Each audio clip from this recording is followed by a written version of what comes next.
یک برادر مکتوب نوشته است: بسم الله الرحمن الرحیم، السلام علیکم و رحمت الله و برکاته. داملای شیرین سخن، خداوند شما و تمام علمای اسلام را در پناه خویش محفوظ دارد. التماس یک شبهه ما را حل کنید. در تلویزیون از کانال اهل بیت برآمد یک عالم شیعی را با نام الله یاری تماشا کردند. وی دعوا میکرد که عثمان قرآن را آتش زده است و عثمان قرآن سوز گفته طعنه میزد و میگفت که این در صحیح بخاری آمده است. این آدم ادعا دارد که عثمان مصحف های صحابگان را سوخته به یک یهودی با نام زید امر کرده است که قرآن را از نو جمع آوری کند. میگوید هر عالم اهل سنت جرأت داشته باشد با او بحث میکنم. آیا سخنان او اصل دارند؟ دیگر اینکه میگوید قرآن به 7 قرائت نازل شده است. پس چرا حافظ 14 قرائت گفته است؟ از شما التماس جواب مفصل رو دارم. برادر جواب التماس کرده است، جواب مفصل. جواب مفصل شده اما حدی اقلش 1 ساعت میشه. خاک ما کوشش میکنیم مختصرتر جواب گوییم، اما موضوع بسیار موضوع مهم، بسیار موضوع لازم است. واقعا یک کانال بد است، بعدی بد است. رسیدن همین مکتوب من گفتم حقیقتا یک کانال بد است با نام کانال اهل بیت و یک به سعادت نسبت است با نام الله یاری. او را به فکرم شیطان یاروش است، الله نه. و واقعا مزخرفات زیادی هم میگفت است، چنان سفسطه های میگوید، چنان لقیگری های میکند که اکثر سخناش اصل ندارن. راستی که موضوع قرآن سوزی حضرت عثمان من از زبان او بدبخت نشنیدم، اما وقتی که در مورد ابوبکر و عمر رضی الله عنهما، در مورد مادرم و بیبی عایشه رضی الله عنها لعنت روا میبیند، پس این پدر سوخته بعید است که همه تهمت را به اصحاب بزرگوار پیامبر صلی الله علیه و سلم روا بیند. خب متاسفانه جوانان ما که از شریعت واقف نیستند، خبر ندارند، به طوری باید شاید در موضوع اسلام علم کافی ندارند، وقتی که چنین برنامه‌های تلویزیونی را تماشا میکنند بعضیش گمراه میشوند، بعضیش در شک و شبهه میغلطند. وقتی که ما به شما توصیه میکنیم که چنین برنامه‌ها را تماشا نکنید، نه به خاطر آنکه شما حقیقت در نیابید، نه به خاطر آنکه شما گمراه نگردید. برای هر یک سخن او پدر سوخته ما نمیتونیم که 1 ساعت 2 ساعت جدا کرده و شرح توضیح دهیم. پس بهترین حالتی است که تماشاش نکنیم. مقصد غرض او پدرسگا هم همین است که میان مردم مسلمان جنگ نزاع اندازند، مردم در اختلاف در شک تردید اندازند. اما کانال اهل بیت اصلا از امریکا پخش می شود. شیعی که از دولت اسلامی شیعیا گرفته است به امریکا رفته است، دیگه از او شما چی طمع چی توقع دارید؟ مادام که از امریکا پخش می شود، پس هیچ جای شک شبهه ندارد که این بدبخت غلام حلقه برگوشی سپیتسلوژبه های خارجی است. هیچ بعید نیست که یگان جاسوسی ترئو یا مسد نباشد که مقصد اصلی اساسی کارشان اغوا انداختن در میان مسلمانان است. پس بهتر آن است که همه کانال های شبهه انگیز تماشا نکنید. کتابی را که عقلتون نمیگیرد، از اصلش با خبر نیستید، نمیدونید تا کدام درجه موثق است، بهترش نخونید. اما اگر خدای نکرده همین کار از شما واقع شد، در حال سوال کنید، مثل که همین برادر سوال کرده است، در حال شک شبهه خودتون رفع کنید. خب در مسئله حضرت عثمان و قرآن سوزیش در ناخونک، آنچنانه که این بسعادت میگفته است این الله یاری و استناد میکرده است به صحیح بخاری، برای آن که در شما یگان شک تردید نماند، همون حدیثی را که امام بخاری در این مورد آورده است نقطه به نقطه براتون بیان میکنم، یگان کلمه ایشان نپرتافته. بعد انشاءالله شرح توضیح میدهیم که تا کدام درجه سخن این بدگهر با فرموده بخاری، با روایت بخاری، با فکر و افکار علمای اسلامی نسبت جمع آوری قرآن از جانب حضرت عثمان درست می آید یا درست نمی آید. امام بخاری روایت میکند از انس ابن مالک ان حذیفه ابن الیمان قدم علی عثمان و کان یغازی اهل الشام فی فتح ارمینیه و آذربایجان مع اهل العراق. انس ابن مالک میگوید که حذیفه ابن یمان رضی الله عنه صحابی بزرگ پیغمبر صاحب سیر رسول الله صلی الله علیه و سلم در میان لشکر مسلمانان بود، اهل شام، مسلمانایی که از شام بودند و اهل عراق، هنگام فتح ارمنستان و آذربایجان. وقتی که مسلمانان همین منطقه را فتح میکردن، حذیفه ابن یمان هم در میان لشکر مسلمانان بود. البته لشکر اسلام به حضور صحابه ها هیچ وقت قدر غلبه کردن نمیتونست، هیچ وقت این که با این شکلی که ما در تاریخ میخونیم تقوای خود نگه داشته نمیتونست. پس صحابه های پیغمبر به حیث لشکرکش، به حیث مشاور همیشه در میان لشکر مسلمانان بودند. فقال حذیفه لعثمان رضی الله عنه یا امیر المؤمنین ادرک هذه الامه قبل ان يختلفوا في القراءه او في الكتاب اختلاف اليهود والنصارى. حذیفه ابن یمان شاهد جنگ نزاع‌های بین مسلمانان گشت در میان لشکر که مردم شام قرآن به قرائت ابی ابن کعب تلاوت میکردند، به قرائت مقداد ابن اسود قرائت میکردند، در صورتی که مردم عراق، مردم کوفه و بصره با قرائت عبدالله ابن مسعود و قرائت ابو موسی اشعری تلاوت میکردند. در میان همه قرائت ها بعضی دیگرگونی ها هست، ولی انشاءالله در ضمن صحبت با او دیگرگونی ها ما شما را آشنا میکنیم.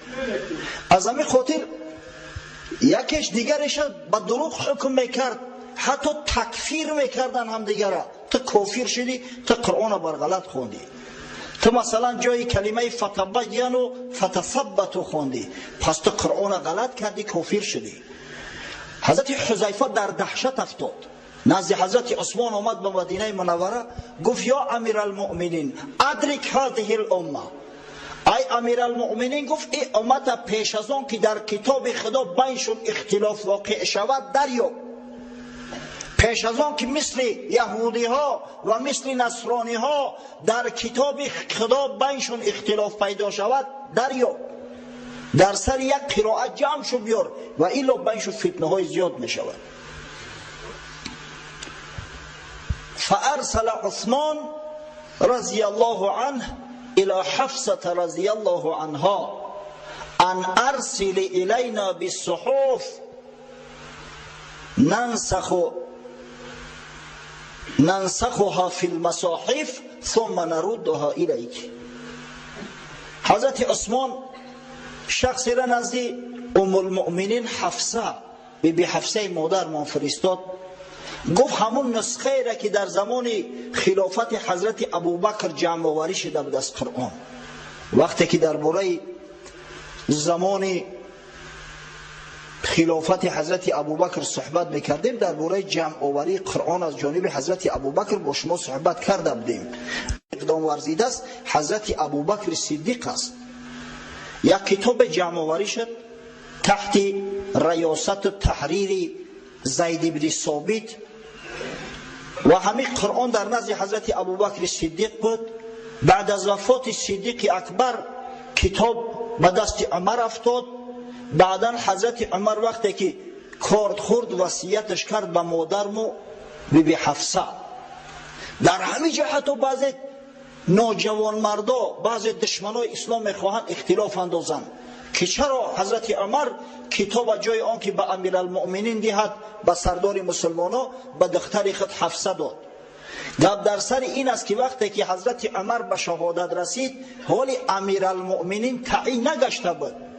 ما شما خوب میدونیم حضرت 6 آدم توصیه کرد که از همین 6 نفر به شورا یکش خلیفه تعیین شود. بعد 3 روز بعد حضرت عثمان خلیفه تعیین شد. از همین خاطر حضرت عمر رضی الله عنه وصیت کرد که همین کتاب در دست مادر و بیبی حفصه باقی ماند. وقتی که حضرت عثمان اختلاف دید، این واقعا سال 25 هجری بود، شخص فرستاد نزد بیبی حفصه، گفت همو کتاب که در زمان ابوبکر جمع آوریش دبودم را نزد ما فرست. از بالاش گفت نسخه برداری میکنیم، بعد من به شما وعده میتونم که برش میگردونم، بر میگردونم میتونم. فارسلت بها حفصه الى عثمان فامر زید بن ثابت و عبد الله بن الزبیر و سعید بن العاص و عبد الرحمن بن الحارث بن هشام فنسخوها فی المصاحف.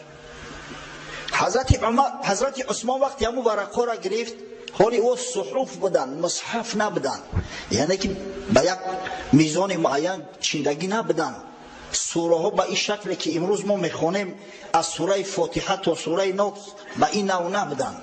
صحیفه های جداگانه بودن، در هر یک صحیفه سوره را درج کرده بودن. از این خاطر حضرت عثمان 4 نفر را پیشنهاد کرد، هیئت کاری، کمیسیه کاری. زید ابن ثابت که باری اول همین صحف جمع آوری کرده بود، حضرت عبدالله ابن زبیر پسری زبیر ابن عوام رضی الله عنه، سعید ابن عاص و عبدالرحمن ابن حارث ابن هشام، 4 نفر از قاریای قرآن. اینا را 4 کس انتخاب کرد، از بس که جوان بودن، لیاقت داشتند، کلش حافظ قرآن هستند. و امر شو کرد به نسخه برداری. و قال عثمان للرهط القرشیین الثلاثه اذا اختلفتم في شيء من القرآن، اذا اختلفتم انتم و زید بن ثابت في شيء من القرآن فاكتبوه بلسان قریش فانما نزل بلسانهم.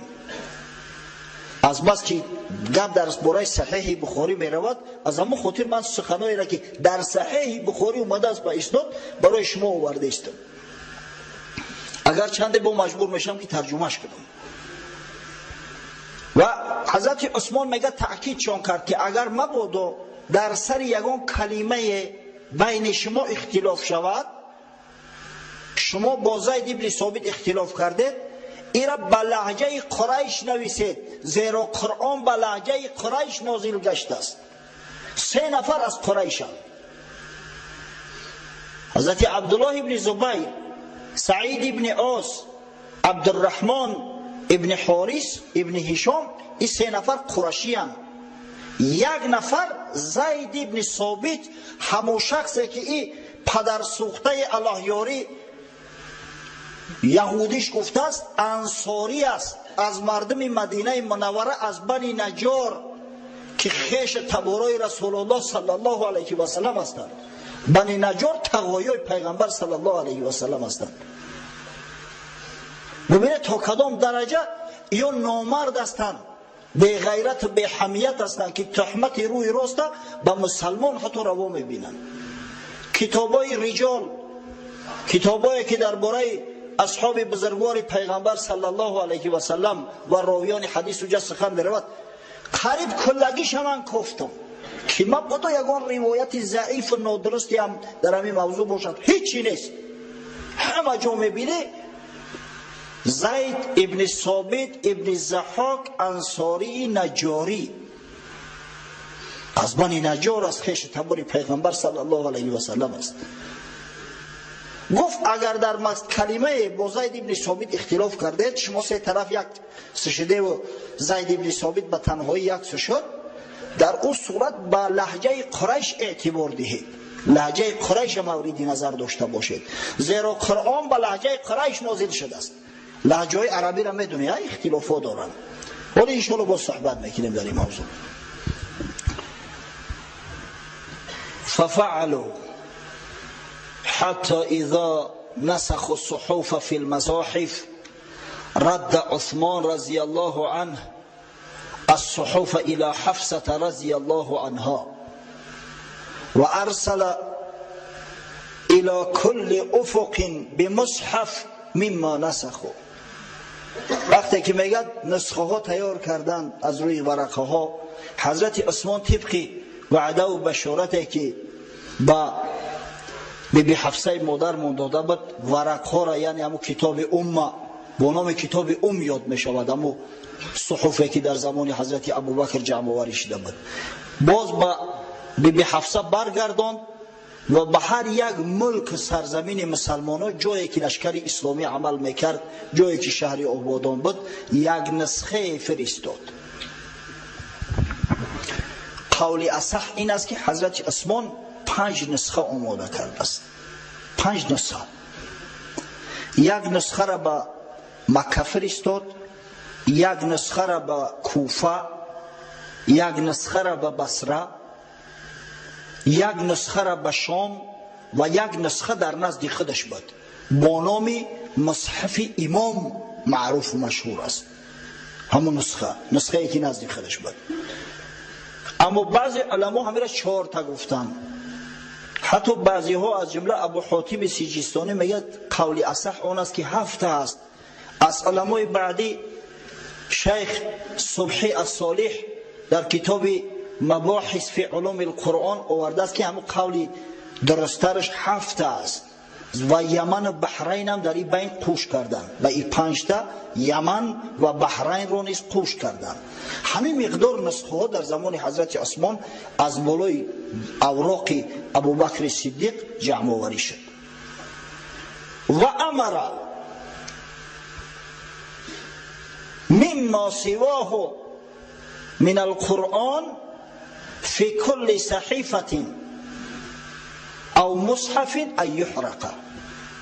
بعدا حضرت عثمان وقتی که نسخه ها را برداشت با موافقت با اصحاب بزرگوار پیغمبر صلی الله علیه و سلم، همه ای را تصدیق کردند که کتاب اصل است، توصیف های داره که در دیگر کتاب ها نبود، رسم الخط عثمانی همون 7 قرائتی را که 7 حرفی را که قرآن با آن نازل شده است همش در خود شامل است و میگیرد و همه قبول داشتن. بعدا حضرت عثمان به خاطر آنکه نزاع و جنجال در میان مسلمانان نشود امر کرد همون ورقه و کاغذ ها و استخوان هایی که در بالاش آیات قرآنی نوشته بود همه را گرفتند و آتش زدند تا اینکه در میان مردم مسلمان فتنه سر نزند.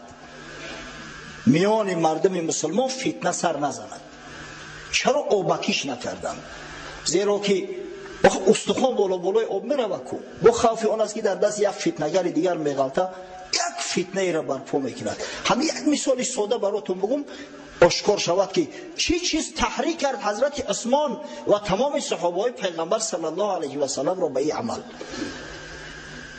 در زمان اصحاب وقتی که صحابه های پیغمبر مصحف برای خود درست میکردن قریب 20 مصحف نامش در کتاب ها آمد است از صحابه های پیغمبر. مثلا میگن مصحف عبدالله ابن مسعود، مصحف ابی ابن کعب، مصحف ابو موسی اشعری و امثال اینا.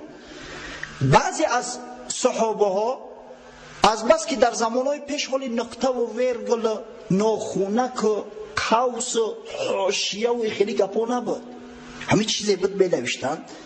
بعضی شرح توضیح های کلمه های دشوار فهم رو در پهلوی همون کلمه می نوشتن، چیزی را که از پیغمبر روایت شده است. مثل که امروز حاشیه هست، تفسیر است، آیه قرآن می نویسن بعد در داخل ناخونک یا در قفس تفسیرش میارن، ترجمهش میارن. اون زمان این قاعده ها نبود. از همین خاطر مثلا بعضی چیزا می نوشتن بعد شرح میدادن. مثلا در سوره صاد آیه 23 سوره صاد وقتی که قصه حضرت داوود میآید که 2 نفر نزدش دعوا اومدن که 2 برادر، در همونجا اومده است در قرآن اعوذ بالله من الشیطان الرجیم له 99 نعجة، همین مقدار است. له 99 نعجة یعنی برادر کلانی صاحب 99 نعجه بود، گوسفند بود. در همونجا در بعضی از همین قرآن ها نوشته است انثى، گوسفندی موده. یعنی که این صحابی پرخصید از پیغمبر که بود نعجش گوسفندی نر بود یا موده. حضرت شرحش داده است که انثى، این گوسفندی موده بود. همون انثى را نوشته است در پهلوش. البته در زمان صحابه های پیغمبر براش آشکار بود، معلوم بود، میدانستند که کدامش قرآن است، کلام خدا است، کدامش شرح توضیح است. اما شما تصور کنید که وقتی که بعد گذشتن عصرها دیگر مردم بیخبر هستند، این چیزا نمیدانن، گمان میکردن بعضی ها که همین انثى از قرآن است، همون هم تلاوت میکردن در ضمن آیت. یا که مثلا در سوره بقره آیه 238 وقتی که خدای تعالی درباره نماز گپ میزند، درباره محافظت نماز سخن می رود، حضرت خداوندی می فرماید اعوذ بالله من الشیطان الرجیم و حافظوا الی الصلوات و الصلاة الوسطى، محافظت کنه نمازها را و خاصتا نماز وسطا را. مثلا همین در مصحفی که با نام مصحف عایشه یاد می شود، مادر ما بی عایشه نوشتگی بود و حافظوا علی الصلوات و صلاة الوسطى صلاة العصر، محافظت کنید نمازها را، خاصتا نماز وسطا، نماز میانه را. و از بس که حضرت بی عایشه مادرمان از پیغمبر سوال کرده بود، میدانست که همون نماز وسطایی که خدا ذکرش کرده است نماز عصر است، در همونجا بیان کرده است که نماز عصر برای خچه ذکر کرده است، برای خچه شرح است. اما شخصی که از قرآن آگاه نباشد، همین نسخه در دستش بغلطه، سبحان الله، این میگه مصحف مادر مو بی عایشه، این همیشه نوشتگی که حافظوا علی الصلوات و صلاة الوسطى و صلاة العصر. نه قاری را کشتلش هم میگیره که برای چی صلاة العصر نگفتی.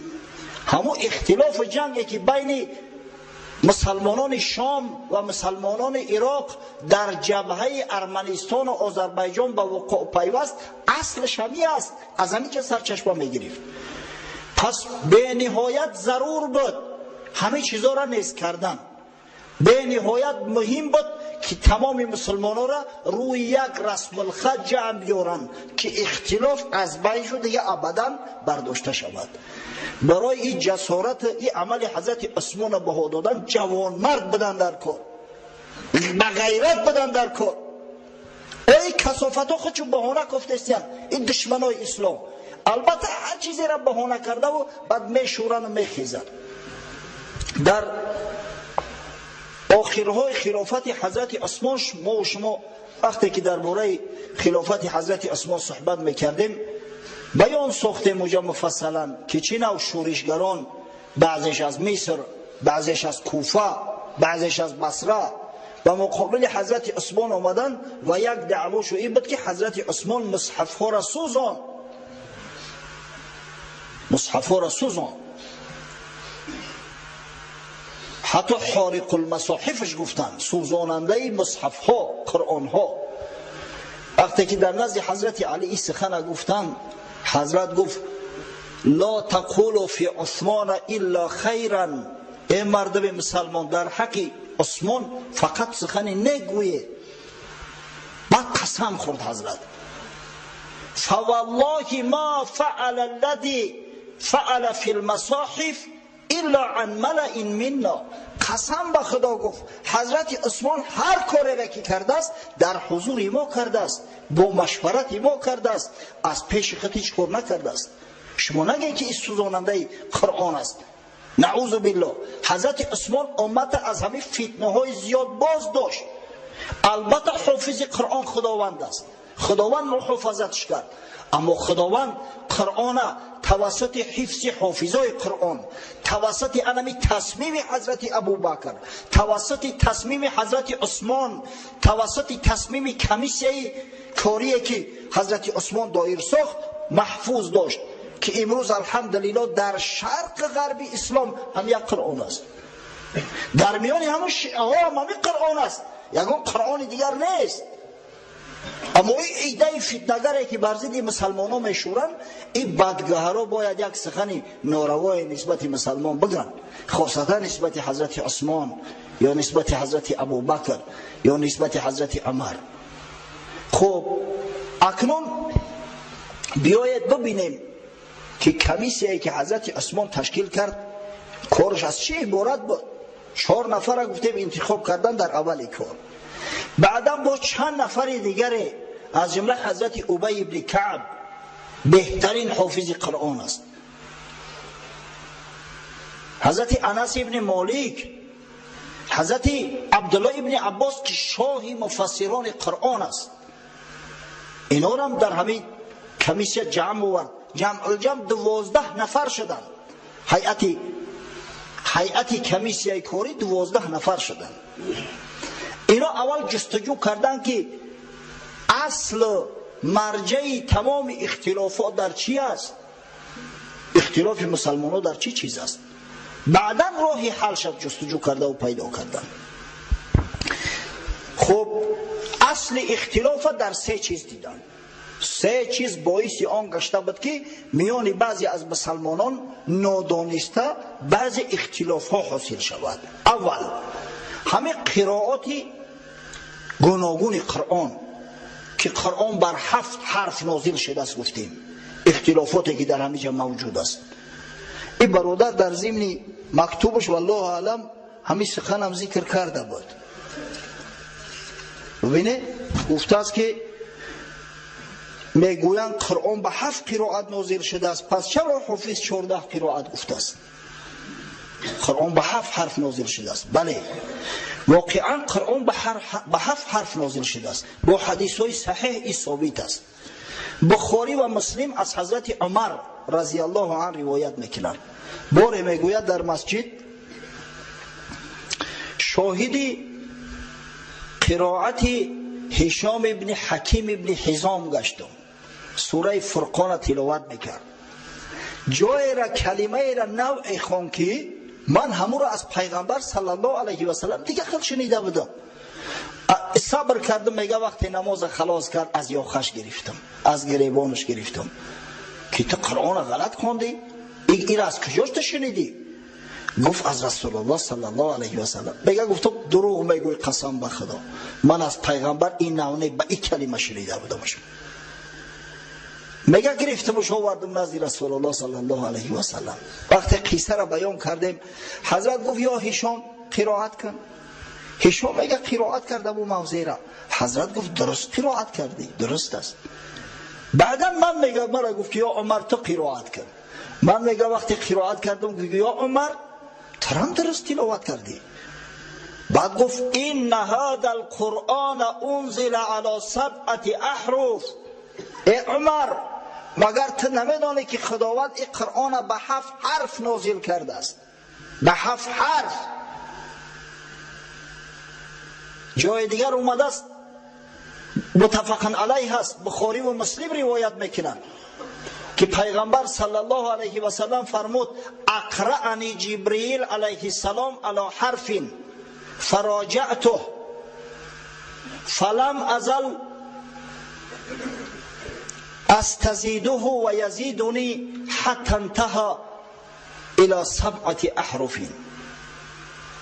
در ابتدا میگه حضرت جبرئیل قرآن به هم 1 حرف بر من تلاوت کرد، اما هر بار طلب زایده میکردم که اصلا برای مردم غیر قریش لهجه قریش بعضا مشکلی دارد، مشکلی ها به بار می آورد. لهجه های عرب متفرقه هستند، از همین خاطر آسانتر کن تا اینکه عاقبت الامر به 7 حرف قرآن حضرت جبرئیل بر من آورد. به 7 حرف. این 7 حرف در کل قرآن نیست، در بعض کلمه های جداگانه هست که بسیار کم هستند اما در قرآن وجود دارند. اختلاف اول از همین جس منشأ میگیرد. مثلا در سوره حجرات باور کنید صحبت بسیار صحبت علمی شده است. من میدونم بعضیات شاید خوب بگیره و لیکن بسیار مهم است گوش کنید، به نهایت مهم است. اینا به سبب نادانستن میگم ما در شک شبهه غلطیدیم. از سخن یک پدر سوخته احمق. در سوره حجرات خداوند متعال میفرماید اعوذ بالله من الشیطان الرجیم یا ایها الذین آمنوا ان جاءکم فاسق بنبأ فتبینوا الآیه و فی روایت ان جاءکم فاسق بنبأ فتثبتوا. مثلا در قرائت عاصم اومده است خداوند میگه که ای مردم، ای مسلمانان، اگر یک فاسق خبری را برای شما آورد فتبینوا، اول آشکارش کنید، اول معلومش کنید، تحقیق کنید، بعد عمل کنید. در قرائت دیگری که مثلا از ابن کثیر مکی روایت شده است آمده است فتثبتوا، ثابت باشه، در او زود باور نباشه، در او تصدیق نکنید. معنیش یک چیز است اما ببینید در یک جو کلمه فتبینوا آمده است، در جای دیگر فتثبتوا. این یک منشأ اختلاف. یک از فتبینوا خواند، یک تاش فتثبتوا خواند. گفتن اوه تو غلط کردی، اوش میگه تو غلط کردی، در صورتی که هر دش به حد تواتر رسیدن، هر دو ثبوت دارن. یا که مثلا خداوند در ضمن سوره بقره والله اعلم آیه 129 حضرت میگه کیف ننشزها، روایتی قرائت عاصم است، ولی اگر امکان باشه درباره قاری هم گپ میزنیم، یک خلاف میدونه امروز ایران کنیم. کیف ننشزها و فی روایت کیف ننشرها. ننشزها یک جا اومده است کلمه، یک جا اومده است که ننشرها. ببینید اختلاف ها عبارت از همی است. خب سری همو 7 حرف که میگه قرآن بر 7 حرف نازل شده است، بر 7 قرائت نه، بر 7 حرف نازل شده است. اگر ما 7 قرائت بگیم شاید به همون قرائت های 7 گانه‌ای که با تواتر ثابت شده است همیشه آمیخته کنیم، در صورتی که حرف قرآن و قرائت قرآن از هم دیگر تفاوت دارند. وقتی پیغمبر میگه این هذا القرآن انزل علی 7 احرف، با درستی که قرآن بر 7 حرف نازل گشته است، غرضش چی است؟ علما همین کلمه 7 حرف چنان شرح توضیحات دادیم باور کنه خودش یک علم جداگانه است. حتی جلال الدین سیوطی کتاب دارد با نام الاتقان درباره همین مسائل قرآنی نوشته است. در اوجه از ابن حبان 35 شرح توضیح 7 حرف آورده است، 35 شرح شد. اما او قولی که علمای بعدینه بسیار با او اتفاق دارن میگن اما 7 حرف 7 موضعهایی که اختلافی هستند، 7 موضعی که دیگرگون هستند، در قرآن از هم دیگر تفاوت دارن. علمای بعدی اکثرش همین قول اختیار کردن، از جمله امام قرضاوی، از جمله صبحی صالح، از جمله محمد تقی عثمانی. یعنی که 7 نوعیت دیگرگونی های قرآن با نام 7 حرف یاد می شود. شاید یکی از همون نوعهاش این باشد که برای آنکه فهموتر شود. مثلا در یک قرائت، در یک حرف، در یک مثلا مصحف یک حرکت دیگر خیلی است، در مصحف دیگر حرکت دیگر نشان داده شده است. در جای کلمه ضعف اومده است، در جای دیگر ضعف. یک جا ذات با فتحه اومده است، جای دیگر با ضمه. حفص راوی عاصم در همین یک جا با عاصم اختلاف کرده است. عاصم در همه جا می نویسد مثلا ضعف، حفظ ضعفش نوشته است. اینا ببینید، شاید یکی از همون حروف متفاوته حفظگونه همی باشد، شاید یکی دیگرش عوض شدن حرف به حرکت یا حرکت به حرف باشد. مثلا قرآن بخونه، میخونیم الحمدلله رب العالمین الرحمن الرحیم، بعد ببینید مالک یوم الدین، مالکی نوشته شده است، اما وقتی حرکت یک الف ریبتی را رستکی را میمونند، خطی راست افاده میکنه که در همینجا الف است، نباشد میم لام کاف است. شاید در یک قرائتش مالکی است، مالک یوم الدین، در یکیش اوجه حرکت بود، در یکی دیگرش حرف است، مالک یوم الدین، مالکی الف قطعی. یکی از دیگر همون نوعیت های فرقش تفاوتش مثلا در فعل ها است. یک جا فعل موضی است، یک تا دیگرش تلاوتش میکنه همون مضارع. مثلا در قرآن اومده است کلمه فعل مثلا تساقط، وقتی تساقط خواندی با قرائت عاصم فعل موضی میشود افتاد. اما همین در بعضی قرائت ها اومده است تساقطو، وقتی تساقطو خواندیم به معنای می افتاد میشود، فعل مضارع شد. شاید یکی از همون نوعیت های تفاوتی که موجود است، در یک جو فعل مثلا موضی اومده است، در جای دیگر امر اومده است. مثلا در قرآن میخونیم باعده یعنی دور گشت، یک جو اومده است باعید، در یک قرائتش میخونی یعنی دور شو، امر صیغه امر قطعی اومده است. در یک جو میخونیم مثلا یطهرن حتی یطهرن، در جای دیگه اومده است در یک قرائت که حتی یطهرن، یکیش مثلا یک باب فعلی است، دیگرش مصدرش دیگر است از دیگر مصدرش، یکیش از مثلا ثلاثی مجرد است، یکیش از ثلاثی مضاف از باب تفعیل. این همین نوعیت های تفاوت قرآن است که در میان همون قرائت ها دیده میشد. از همین لحاظ مثلا قرائت ابی ابن کعب از قرائت عبدالله ابن مسعود بعضی فرقیت ها داشت. پس زمینه اساسی فرقیت بین قرائت ها همین مختلف بودنشون است. یعنی همون قرائات هفتگانه که آمده است، حروف هفتگانه از بس که از هم دیگر تفاوت داشتن، به همون شکل که روایت میکردن، از بس که مردمی بعد صحابه ها آمده از این با خبر نبودن، نمیدانستن که قرآن بر 7 حرف نازل شده است، از همین لحاظ بینشون اختلاف و بعضی منازعه ها واقع شد. خب سبب دیم شد در چی جستجو کردن یافتن کمیسیه، این کاری همون کمیسیه است. شما گمان نکنید ما از موضوع خارج شده باشیم، نه، الحمدلله در اون موضوع خود هستیم.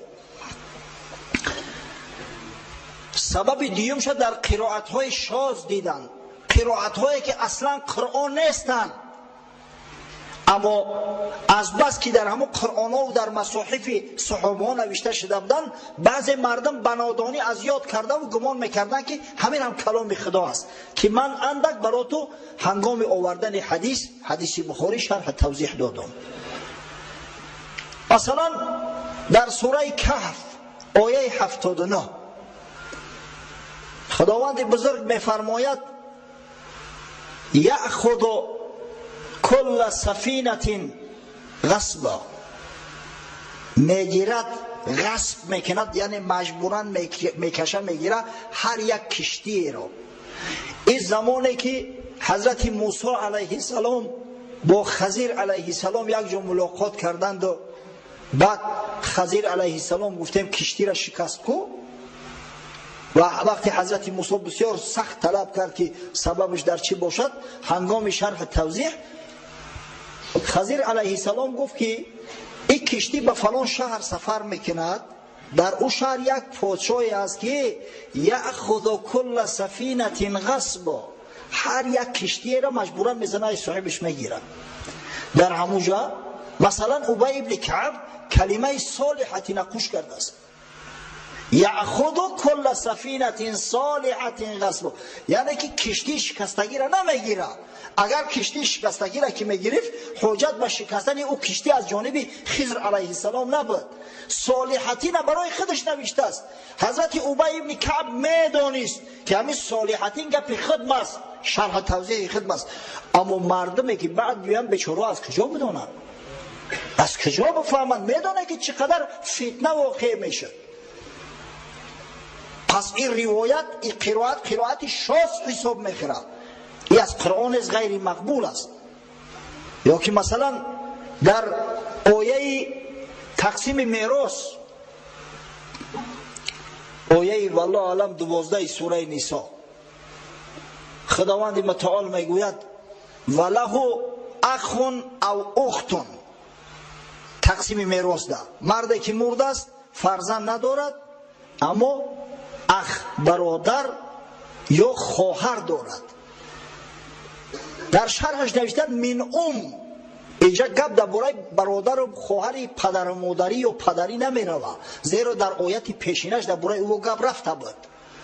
انکه همین شخصی که مصحف جمع آوری کرده است برای خود شرحش نوشته است من یعنی که برادر یا خواهر مادری اگر داشته باشد تقسیم میراث چخیل می شود.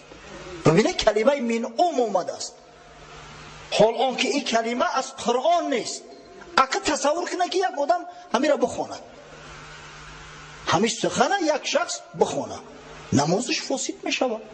برای یک چیزی که از غیر قرآن است، از قرآن است، در بین داخل کرده است. پس یکی از سببهای دیگری اختلاف بین قرائت ها انمی روایات شاذ بوده است، قرائات شاذ. کمیسیا بسری خلاصه آمدن که دویم جبر ظلمی که بسری مسلمانان میاد از حسابی همین میآید. و نهایت سیم اختلاف بین لهجه های عرب. ببینیم ما یک مردمیم، سرزمین ما بسیار خرد است، الحمدلله ما را در طول تاریخ بعضی سببهای تاریخی قدر زیج کرده است، اما در میان لهجه ها تفاوت ها وجود دارد. نه؟ لهجه مردم جنوب از مردم شمال خیلی متفاوت است. من یادم دانشجو بودیم، درس دیالکتولوژی میخوندیم، لهجه شناسی. در هنگام امتحان برادرایی که از قسمت شمال بودن، از ناحیه‌های ولایت سوخت، با اونا معلم عادتا همون تکستایی را میداد که با لهجه ونجی یا لهجه دروازی نوشته شدگی هم، بی نبی یا پاچابی به همین شکل. او مرک خوب بی، این مرک خوب بی. برای ما را مشکل است گفتنش که ما جنوبی هستیم. تصور کنه که برای شمالی ها را ایش قدر اشکال داره. اگه تصور کنید که مردم عرب در یک سرزمین بسیار پهناور در عصر میزیستن که دولت یگانه نبود، متفرقه بودن. کجا دولت یگانه بود؟ قبیله های از هم دیگر متفاوت، متفرقه. هر سردار قبیله حکومت جداگانه داشت. البته که در میان لهجه ها خیلی تفاوت ها وجود داشت. برای مثال قرشی ها حتی حین میگن، در قرآن اومده است، خداوند مهلت میده حتی حین از یاسین. همین را مثلا مردم قبیله بنی حذیل حتی عین میگفتن، جایی که بحی تلفظ میشه او عین قطعی میگفتن، حتی عین. امروز هم ببینه در لهجه مردم مصر حرف قاف نیست، جیم نیست. جمالی که ما میگیم او گمل میگن، قربانی که ما و شما میگیم او گربن میگن. اگه تصور کنید در او عصر زمان چقدر تفاوت بود. همین یکی از سبب‌های اختلاف تفاوت ها شد. سوره یاسین بخونه حذیلی و بگه عطاعین، قرشی یک مش در دهنش میزنه، این مرد تو چی گفتستی؟ اونجا حتی حینیت عطاعین گفتستی، تو یک حرف حلقی را به حرف دیگر تبدیل کردی. یا که مثلا مردم قبیله بنی اسد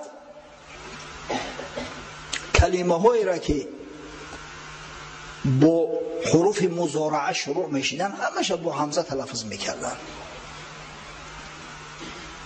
مثلا احد احد میگفتن، یعمل یعمل میگفتن، تسود تسود میگفتن.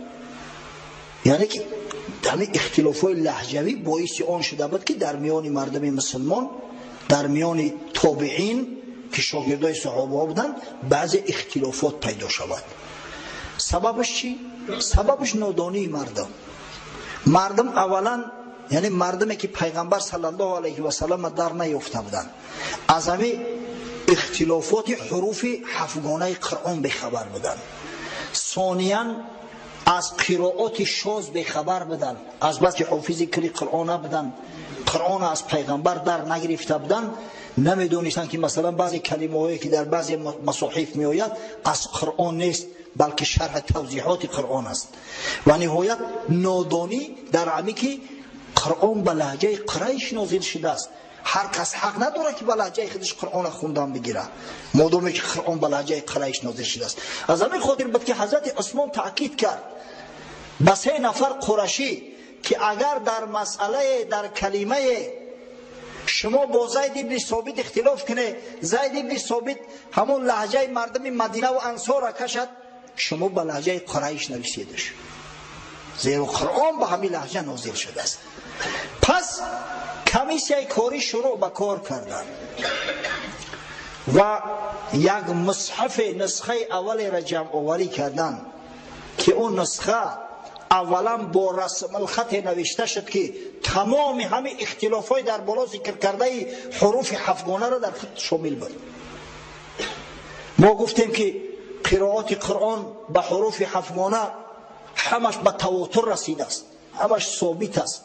هم فتبینوا از جانب خداوند ثابت است، هم فتثبتوا. در رسم الخط عثمانی، همین رسم الخط با نام حضرت عثمان معروف و مشهور است. رسم الخطی که امروز در عرب و عجم، در شرق در غرب، تمام قرآنی که چاپ می شود از همین رسم الخط گرفته شده است. نقطه نداشت، حرکت نداشت. تصور کنه که همین جای فتبینوا یا فتثبتوا 5 دندانه است. ف 5 دندانه و تا هر دشم خونده می شود، هم فتبینوا می شود، هم فتثبتوا. یا که کیف ننشزها و کیف ننشرها. خب 5 دندانه در اینجا است، ببخشید در اونجا 4 دندانه بود. 5 دندانه، 5 دندانه کردن، در آخرش یک رو کردن.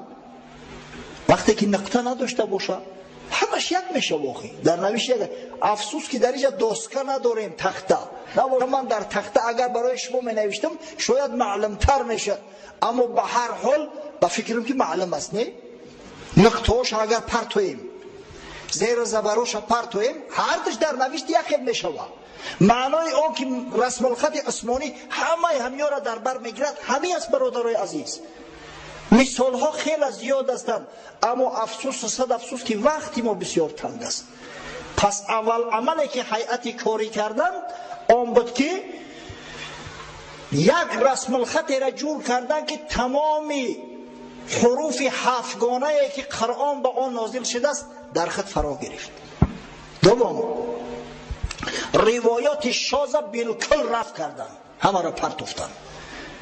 اگر چنده که همون قرآن در زمان حضرت ابوبکر جمع آوری شده بود، اما برای هر یک آیه همون قرآن حتما 2 آدم شاهدی میداد.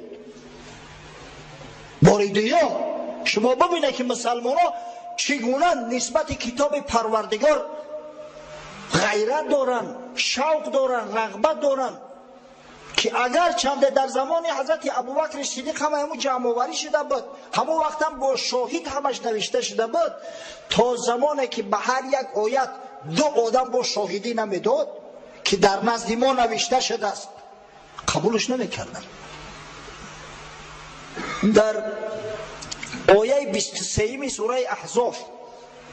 سوره احزاب آیه 23، همونجا زید ابن ثابت میگوید در همونجا یک راستی که دو دیله شدم، زیرا که من این را از پیغمبر صلی الله علیه و سلم به گوش خود شنیدم، خودم ثبتش کردم، اما یک شخص دیگر همین را پیدا نکردم که مقصد دو نفر شوه اثباتش کنیم که همین هر چیز باید اقل نصاب دو نفر است آخه نصاب شهادت. الحمدلله میگه در نزد خزیمه ابن ثابت انصاری دریافتمش. خزیمه ابن ثابت انصاری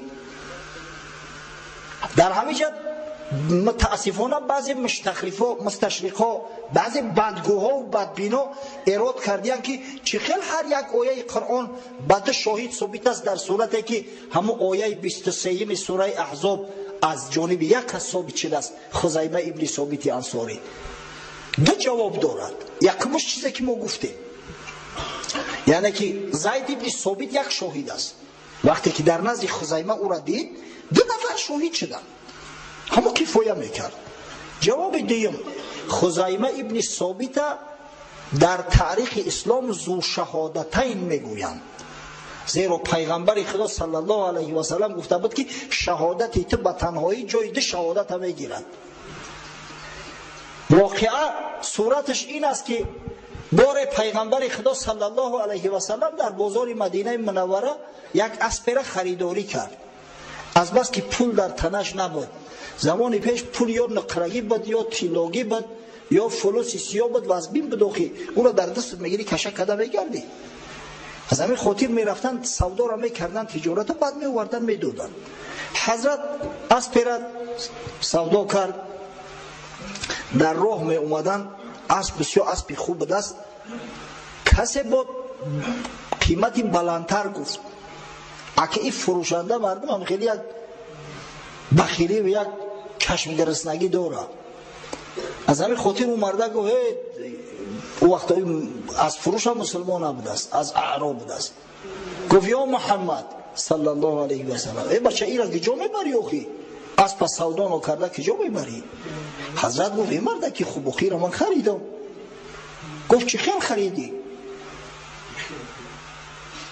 گفت خریدم. گفت شاهد بگذارم که خریده. شاهد که نداشته باشی من روزی بفروشمش. بعد پول زیادتر گفت استای. حضرت نو حیران شده بود که خزیمه ابن ثابت گفت که من گواهی میتم، من شاهدی میتم که حضرت خرید استش. اسب خرید حضرت گرفت، پولی مرده که داد. بعد خزیمه را گفت که یا خزیمه در وقت بیع ما تو نبودی، از کجا شاهدی دادی؟ گفت یا رسول الله ما ترا در کارهای اخروی قبول داریم، از غیبیات گپ میزنی، از خدا گپ میزنی قبول داریم، نخود در همین کاری دنیا قبولت نداشته باشیم. آخه من شاهدم که نباشم به یقین میدونم که تو را خریده. او کسافت فن میخواست بکنه. حضرت گفت یا خزیمه تو ذو شهادتینی، من بعد شهادتی تو به تنهایی شهادتی دو کس حساب میخوره. از همین خاطر آیه 23 هم به دو شهادت ثابت شده است، به یک شهادت نه، به دو شهادت ثابت شده است. پس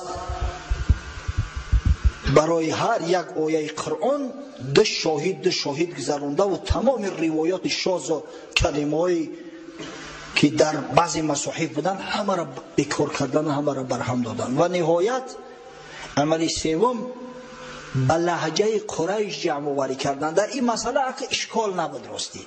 بین حضرت زید ابن ثابت و سه رفیقش فقط در سر یک کلمه بحث شده است، کلمه تابوت. در آیه 248 سوره بقره کلمه تابوت اومده است. اهل مکه تابوت به توی دراز، شما را چقدر دیگه بفهمونم، به توی دراز می نوشتن. در صورتی که مردم مدینه تابوت به توی گردک او دا بولوش دنخته میمونن کن های حوضه که توی معنیس. این همه قدر تفاوت بود. زید ابن ثابت وقتی دید که او سه نفر میگن که نه در ما تابوت به تی و جمع معنیس در میآید به او شکل نوشته میشود، قبول گفت، بحث ندارم، همون کلمه را تابوت نوشتن. ببینید رسم الخط قرآن از حروف عربی، از الفبای عربی بعضی فرقیت ها داره. کلمه صلات ببینید در زبان عربی چی نوشته می شود، در قرآن چی نوشته شده است. کلمه زکات ببینه با واو نوشته می شود اینا. یعنی رسم الخط عثمانی از خط عربی هم فرق دارد. در قسمت سیمی اختلافات، یعنی که اختلاف لهجه قریش با دیگرها همین یک اشکال بود، در یک لحظه حل شد و الحمدلله هیئت کاری تأسیس دادن و قرآن ها را همین 5 دانه مصحف به قول اصح ترتیب داده و به حضرت عثمان تسلیم کردند. متاسفانه وقتی ما تمام شد، اما موضوع بسیار موضوع مهم است. از این خاطر انشاءالله هفته آینده از همه جایی که صحبت قطع کردیم دوام میدهیم، زیرا حال ما درباره این مصحف ها،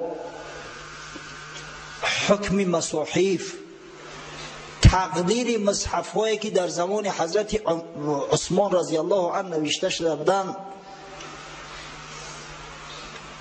پیشواز استقبال مردم مسلمان از این مصحف ها، عملی خیری که از جانب حضرت عثمان شروع شد و از جانب دیگر صحابی ها دستگیری شد، آره هیچی نگفتیم راستی، همه کارمون متاسفانه وقت تنگ است، اما موضوع بسیار موضوع جالب و بحث طلب است.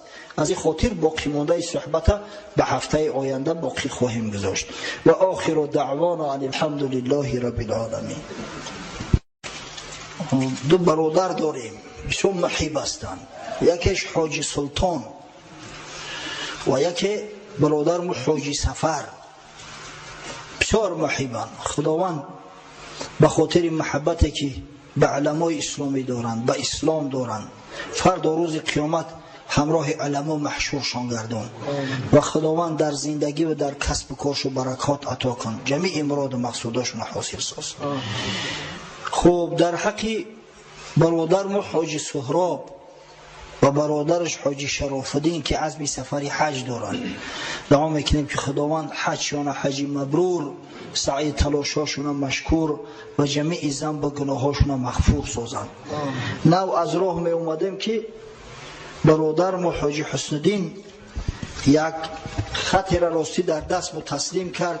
ما براش وعده کردیم که اگر به شرطی که امکانیت شود به خطت پاسخ میگوییم، اما متاسفانه چخیلی که شما حاجی خوب شما خود دیدید امکان نبود، اما از بس که رئیسی اول علاقه روزی 24 میپرن، 23 ملکه همجا جمع میشون 24 میپرن، از همین خاطر حتما ایرا جواب باید بگیم. حجه در بین تو الحمدلله زیاد هستند، این بسیار مسئله مهم است.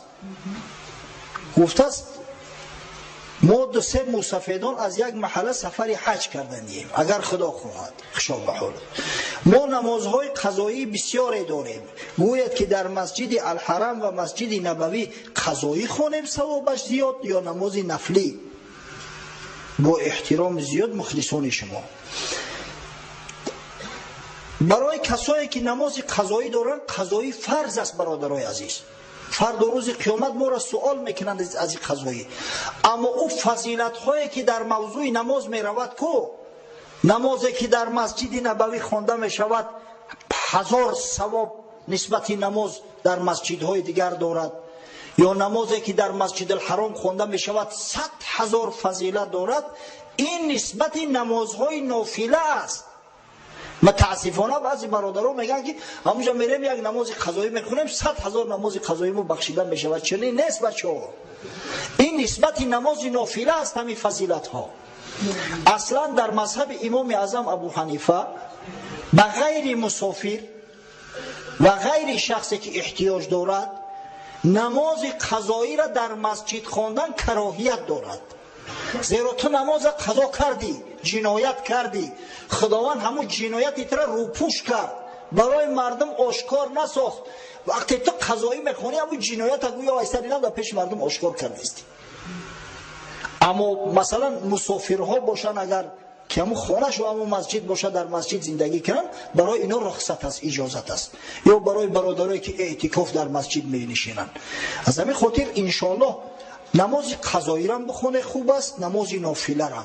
اما یک چیز تاکید میکنم که او فضل و ثواب ها نسبت نماز نافله است. پس اگر نماز نافله را در اوجا بیشتر بخونیم و بعد قضایی را بیایم در خونه و با دوام دهیم، نور علی نور می شود.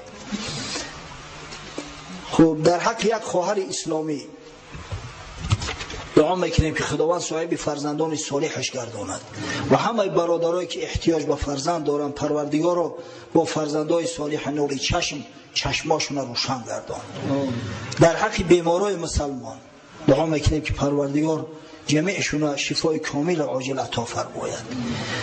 خب در حق برای کار خداوند در کسب و کاری مسلمانان برکت عطا کن و رزق روزیاشون فراخ و وسع گردان.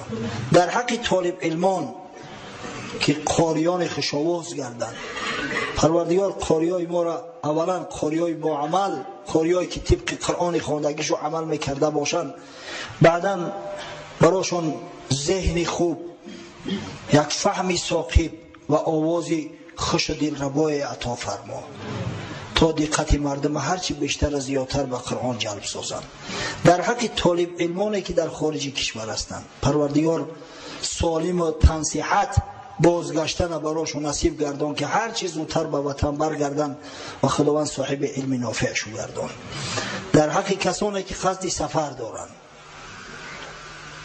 خداوند سفرشون سفری با برار قرار ده، حاجیان را حجشون حج مبرور گردان. برادرایی که به سفر کاری میروند خداوند با سری بلند جیبی پر بازگشتن براشون نصیب و روزی گردان. در حق گذشتگانمون پروردگار ارواح گذشته های ما را، روح پدران، مادران، بابا و بیبی ها، جد اجداد ما را شاد و مسرور و خوشنود و راضی گردان و در جوار رحمت خویش مستقر ساز. خب یک برادر گفته است که یک برادر خب خوفی در محبس افتیدنش به دست به تهمت التجا دعا دارد. در حقش دعا میکنیم خداوند این برادر حاجی عبدالله را اولا از تهمت ها نجات بخش، بعدا خداوند و مساعدت فرما که